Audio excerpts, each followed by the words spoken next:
آپ دیکھ رہے ہیں تجزیوں، تبصروں اور اہم ترین خبروں پر مشتمل پاکستان کا سب سے مستند اور معتبر نیوز شو دنیا مہر بخاری کے ساتھ۔ السلام علیکم اینڈ گڈ ایوننگ، میں ہوں مہر بخاری۔ پاکستان نے سفارتی محاذ پر ایک اور تاریخ رقم کی ہے۔ آج سے پاکستان اقوام متحدہ میں سلامتی کونسل کی صدارت کرے گا۔ پاکستان آنے والے دنوں میں سلامتی کونسل کے 2 اعلیٰ سطحی اجلاس منعقد کرے گا انکلوڈنگ ٹیررزم۔ 22 جولائی کو پاکستان کی زیر صدارت امن کے فروغ اور پرامن تصفیہ تنازعات پر، جبکہ 23 جولائی کو مسئلہ فلسطین پر اوپن ڈیبیٹ ہوگی۔ پاکستان ایک ایسے وقت میں اقوام متحدہ کی سلامتی کونسل کی صدارت سنبھالنے جا رہا ہے کہ جب عالمی ہنگامہ خیزی، بڑھتے ہوئے تنازعات، پیچیدہ جغرافیائی، سیاسی اور جیو اسٹریٹجک منظرنامے اور پھر بین الاقوامی امن و سلامتی کے لیے سنگین خطرات کا سامنا ہے۔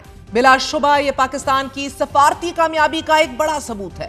پاکستان کے اقوام متحدہ میں سلامتی کونسل کی صدارت سنبھالنے سے فقط ایک دن قبل بھارت نے ایک بار پھر سرحد پار دہشت گردی میں پاکستان کی شراکت کا الزام دہرایا ہے۔